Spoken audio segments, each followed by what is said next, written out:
ভক্তি ও শ্রদ্ধা সহকারে আমি প্রণাম জানাই ভগবান মহাদেবকে, যিনি সৃষ্টি, পালন ও প্রলয়ের আধার, যিনি নীরবতার মধ্যে উত্তর দেন, যার এক বিন্দু করুণাতেই জীবন ধন্য হয়ে ওঠে। আজ তোমাদের সঙ্গে শোনাবো সেই অমৃত বাণী, যা মহাদেব নিজে দেবী পার্বতীর কানে বলেছিলেন, যা শুধু কথা নয়, আত্মার জাগরণ। হিমালয়ের নীলাভ সিংহের কোলে বসে আছেন মহাদেব ও দেবী পার্বতী। চারপাশে নীরবতা, কেবল বায়ুর হালকা সুর আর ধূপের ধোঁয়া ঘুরে বেড়াচ্ছে শীতল বাতাসে। পার্বতী মৃদুসুরে বললেন, প্রভু, আপনি সব জানেন, কিন্তু মানুষ এত কষ্টে থাকে কেন? কেন দুঃখ, কেন অভাব, কেন ভয় মানুষের জীবন থেকে যায় না? মহাদেবের চোখে অদ্ভুত দীপ্তি জ্বলে উঠল।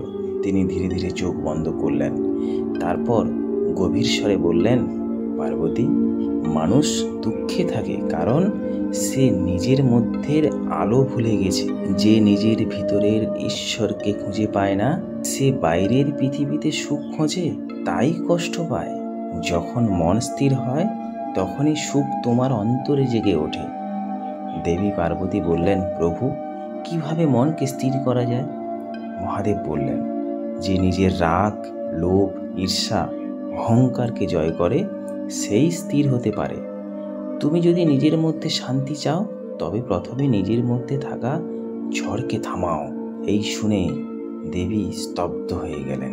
তিনি অনুভব করলেন, এই বাণী শুধু তার জন্য নয়, সমগ্র মানব জাতির জন্য। শিব আবার বললেন, মানুষ যতদিন নিজের চিন্তা, নিজের ভয় আর নিজের অতীতের শৃঙ্খলকে ছাড়তে পারবে না, ততদিন সে মুক্তি পাবে না। মুক্তি মানে মৃত্যু নয়, মুক্তি মানে নিজেকে চিনে ফেলা। যখন তুমি বলবে, আমি কিছু নই, আমি শূন্য, তখনই তুমি হবেই সব। পার্বতীর চোখে জল চলে এলো। তিনি বললেন, প্রভু, তাহলে সত্যিকারের ভক্তি কাকে বলে? মহাদেব ধীরে ধীরে মৃদু হাসলেন। ভক্তি মানে আমি ও তুমি, এই ভেদ বুদ্ধি ভুলে যাওয়া। যখন তুমি আমায় আলাদাভাবে ভাবা বন্ধ করবে, তখনই তুমি আমায় সত্যি পাবে। ভক্তি মানে চাওয়া নয়, আত্মসমর্পণ। তখন হিমালয়ের বরফে প্রতিধ্বনি উঠল, ওম নমঃ শিবায়।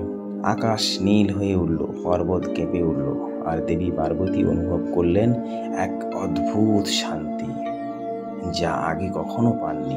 শিব বললেন, পার্বতী, জীবনে যত দুঃখই আসুক, কখনো মনে করো না তুমি একা। যখনই ভয় পাবে, মনে রেখো আমি তোমার সঙ্গে আছি, কারণ যে হৃদয়ে বিশ্বাস আছে, সে হৃদয়ে আমিও আছি। ভক্তগণ, এই অমৃত বাণী শুধু শোনায় নয়, অনুভব করায়।